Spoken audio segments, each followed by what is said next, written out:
Welcome again, everyone who just joined. My name is Christian. I'm co-founder and CEO of Container Exchange, your online platform for one-way container moves. Our mission at Exchange is to optimize container logistics across the entire logistics value chain by providing a platform that allows companies to collaborate with each other and share container equipment. Enough of the marketing. Today we'll focus on the future of global transport systems and logistics, which, as I said before, is a very large name for a small but interesting topic, which is essentially the age-old discussion of integration versus disintegration of the value chain. To put it differently, do I provide all services out of one hand under one roof? Or do I try to specialize on individual microservices, provide those services to the market? Because I'm a specialist, I can provide those services more efficiently than a conglomerate might be able to do that.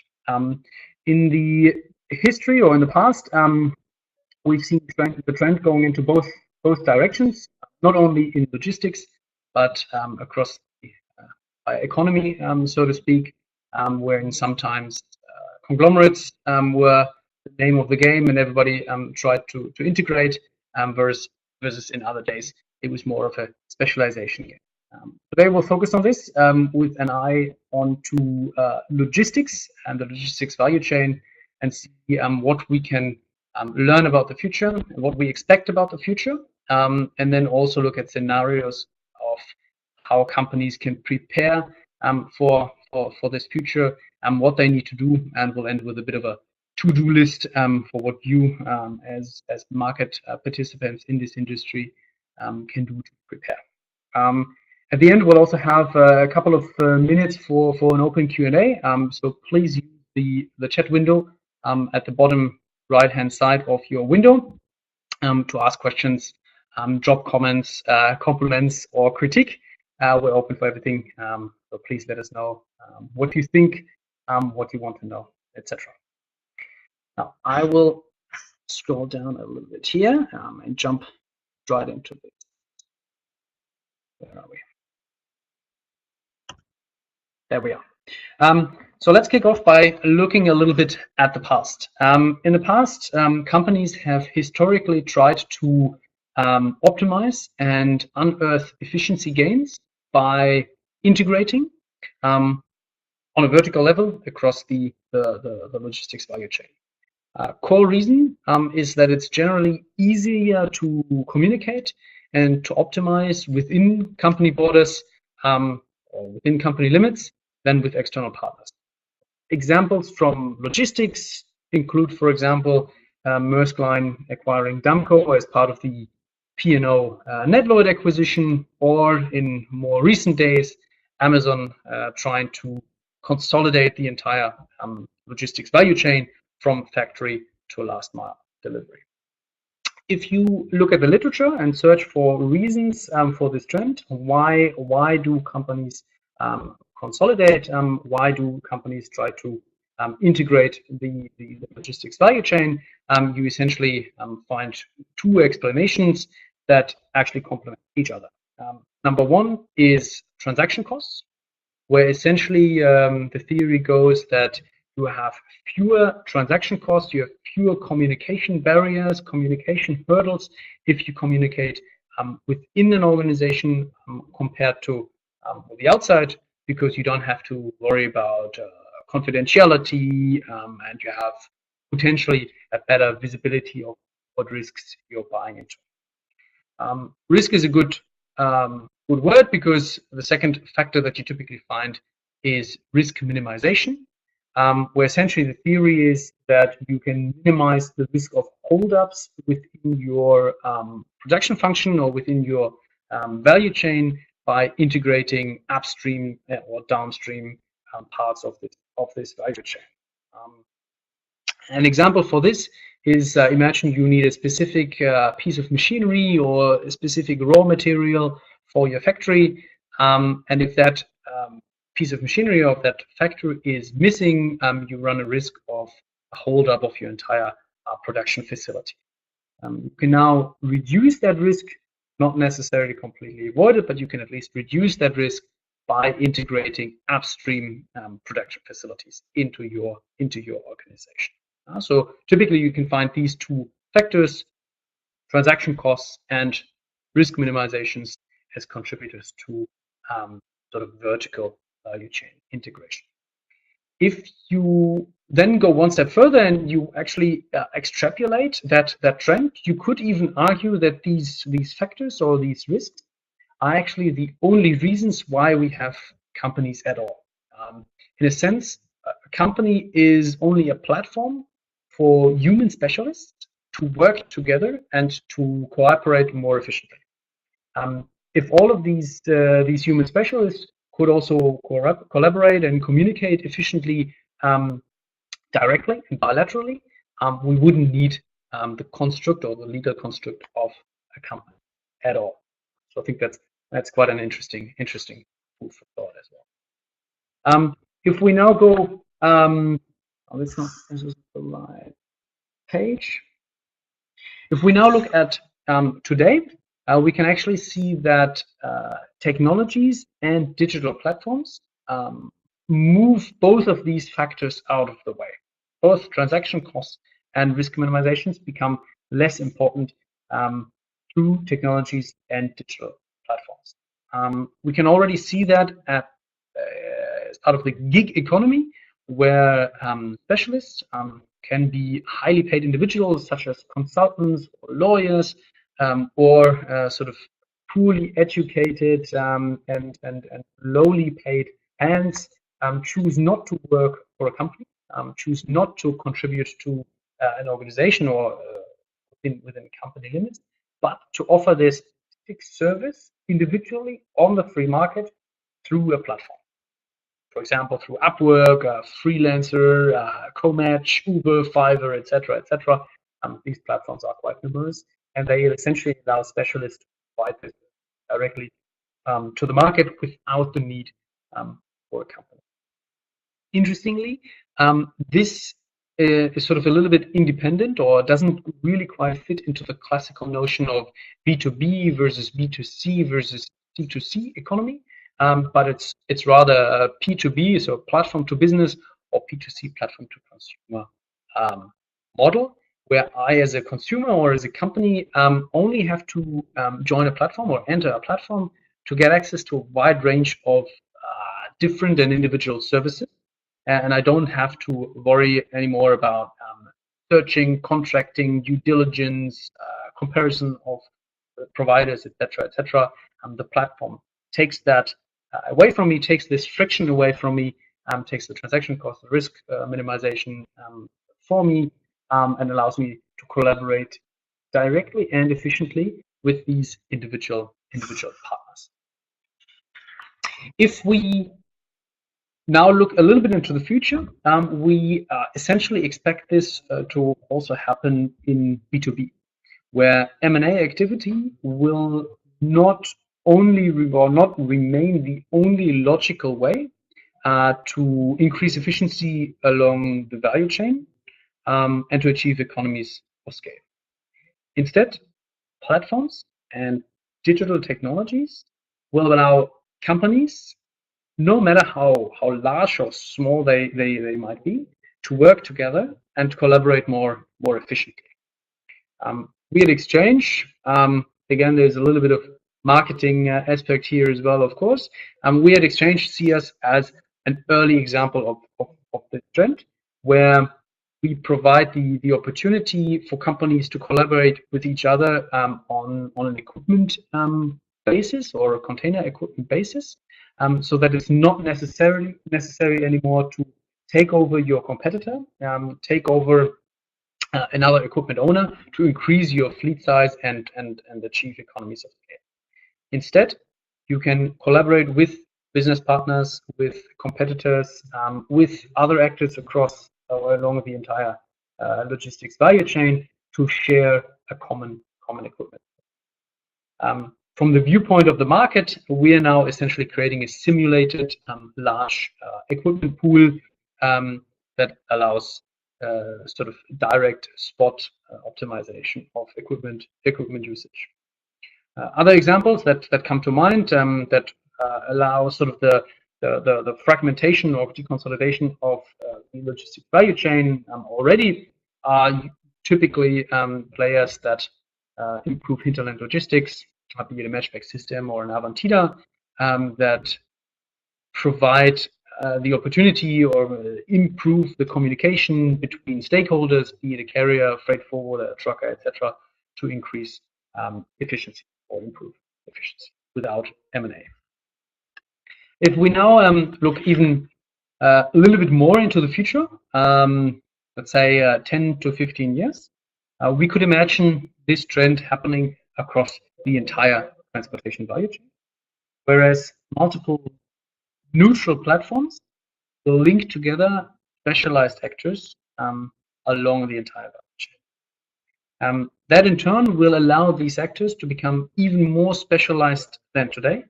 And instead of seeing mega carriers like a Maersk Line or a CMA or an MSC covering the entire value chain, we expect much rather to see individual specialized actors providing individual services, plugging into a neutral platform to communicate and collaborate with other stakeholders, other service providers along the value chain. As an example, again, focusing on our core business of equipment management, from an economic viewpoint, it does not make sense at all to have equipment ownership and, let's say, vessel operation under one roof, because there's no synergies. It doesn't make sense. It's not the same sort of capabilities or skills that you need to operate both of these. And if you manage a larger pool, usually you have economies of scale because you can balance out intercompany or company-specific imbalances in your fleet and reduce costs. I think there's 3 notes of caution, so to speak. Number one, of course, this trend does not need to be executed down to the individual microservice level. It can, of course, be that a company provides 2, 3, 4, or 5 different steps of this value chain. But I think the overall trend is important. Consolidation makes sense. Word of caution number 2. There will, of course, be some clients who prefer to buy from a consolidated entity, to prefer to have one service provider that they can talk to, who solves their problems, who solves their need. And I think that position of such a consolidator will still exist, and it will also create value because they are, of course, catering to a specific need. However, the way these services or these consolidated services are then provided will change dramatically, because instead of offering these services in-house, the consolidator will essentially plug and play into the market platforms to communicate with other stakeholders along the value chain, and then offer that one face to the customer service in the end. And important note number 3, we believe this trend to be valid irrespective of the underlying communication protocol. So whether this is based on some blockchain technology or not remains to be seen, but it's of no importance here how these actors across the value chain communicate with each other, what communication protocol they use. It's the overall trend that's important. Let's see one step further. Of course, if you think about such a topic, if you hold such a webinar, if you discuss trends like this in a presentation, of course, the final question from participants is always, okay, what's the bottom line? What's happening? What will be the outcome? Who will win and who will lose? And for us, the barrier between winning and losing for the future will generally tend to be between specialized actors who really focus on their own distinctive competitive advantages, And the losers, on the other hand, will tend to rather be conglomerates who cover very, very large parts of the entire value chain, but are no expert in any individual value chain component or piece. We expect to see the loss or the vanishing of what's in corporate finance terms called the conglomerate cover-up, where markets become more transparent, more efficient, and that even conglomerates need to provide individual services that are each on their own as efficient or more efficient than the rest of the market. Consumers will see through this conglomerate veil, if you wish, and be able to choose and plug and play services actually. And hence conglomerates will rather tend to be on the losing end of this equation, of course. The names down here, of course, examples and thoughts only. We make no investment suggestions or proposals in this presentation.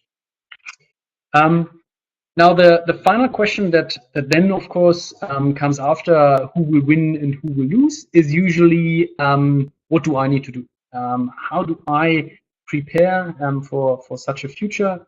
What do I need to do to succeed in this changing environment? And we generally see three core to-dos on your to-do list, three core elements of this to-do list. Number one is generally understanding and monitoring. Sounds very simple, but is super critical, especially because the market is changing so quickly. Companies need to monitor their market niche, need to find out what platforms are emerging, what ecosystems are emerging, how companies can play on these platforms, on these systems to provide their service or to continue to provide their service to the market. Secondly, companies really need to focus on their strengths, meaning that they to find out what they're really distinctive at and exit marginal business. That's of course always a valid exercise and a good strategic to do, but it becomes even more important in light of ecosystem or disintegration of the value chain. One example here from the industry is Costco's divestment of its shipbuilding or shipyard. And finally, and that's probably the most complex point here, companies might need to change and adjust their architecture, meaning that they might need to change their operating model, organize themselves into distinct teams, distinct tribes, distinct service providers within one organization, under one roof, to ensure interoperability with the market. It sounds very complex, but it essentially means that you need to provide a company architecture or an operating model that can provide distinct services into the market, to the platforms, and ensure that you can play flexibly on different platforms. One example is Zapier. Zapier is essentially an online service that connects multiple software as a service offerings to provide additional value. Or a bit more old school, Ryanair, which is a great example for a company unbundling services and unbundling service offering, so that of course you can choose to buy the entire process end to end, including food and beverages and a SIM card and the baggage allowance. But you can also choose to just buy individual microservices on the platform of Ryanair, so that all of their services essentially need to be competitive on their own. So that's sort of our take on ecosystemification of the overall trend of integration versus disintegration of the value chain. Let me pause here. Let me give you some rooms for Q&A. I'm really looking forward to your thoughts and to your questions. I'll do my best to answer.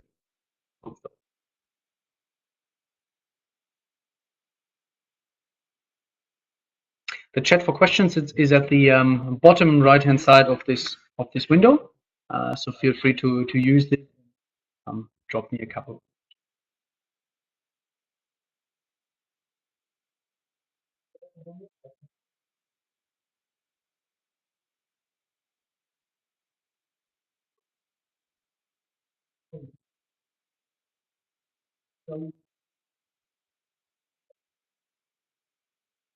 Seems like there are no questions at this point in time. So feel free to always send us a message, send us an email. My personal email you can also find on the website, cro@container-exchange.com. You can always, of course, also chat with our friendly customer success team through our chat widget on the website, or of course reach out over WhatsApp, Skype, or telephone. Always, of course, happy to also discuss this webinar in further depth and further detail, or of course give you a personal demo, give you a personal intro into Exchange and what we're doing in Exchange, to see whether we can also provide value to your organization. Seeing that there's no further questions at this point in time, thank you very much for your time. Thank you very much for your attendance. I hope this was useful for you. Let me know what your thoughts are also after this webinar. And until then, I thank you very much and enjoy the rest of your afternoon. Bye bye.